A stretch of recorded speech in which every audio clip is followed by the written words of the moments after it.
I thank you. But let's get a view from the heart of Europe. Femi from Vienna, good evening.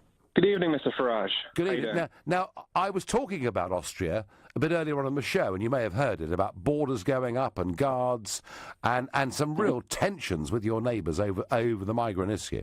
Well, I wouldn't call them necessarily my neighbours. I was born in the UK, and I'm not Austrian in any way. No, but you're living there. You're living there. I'm just saying. Yeah. I was making the point, Femi, that people are saying, oh, gosh, this is awful. But actually, there are some pretty grim things happening in Europe right now.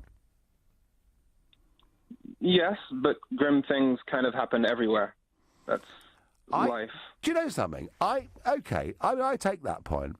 And yet, I was watching sort of TV sort of overnight last night, and there was an Italian junior minister saying that the migration crisis into Italy was the biggest crisis they'd faced since the Middle Ages.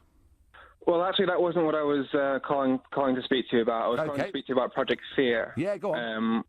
You led the Brexit campaign, saying that you were going to return the UK to order. You called it a victory for ordinary people, but not for regular people. Yes. You said it was a victory against the multinationals and globalization. I did. And I just had a quick question. By leaving the single market, it makes it by definition more expensive to trade into the EU because you have to adapt your products to the legislation of 28 different countries where the rule is mutual recognition.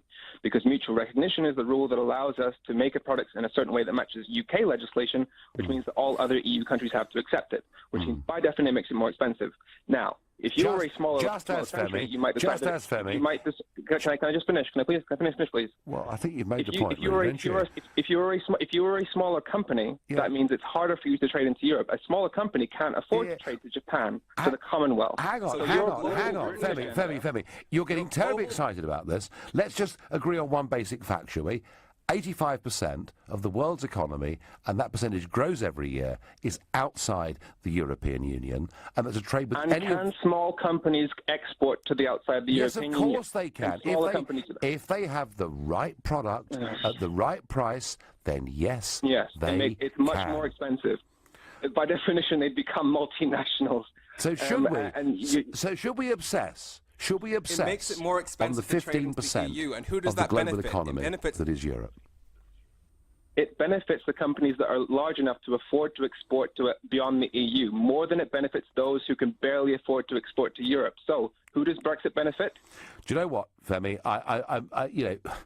Look, even if you reduce tariffs, the regulations that get put on small businesses are hardly a benefit, in my view. We're going to agree to disagree. You call me again, we'll have that chat again. I'm out of time now. You're listening to the Nigel Farage Show, exclusively on LBC. It's 7:30 and time for the news with Tom Watt.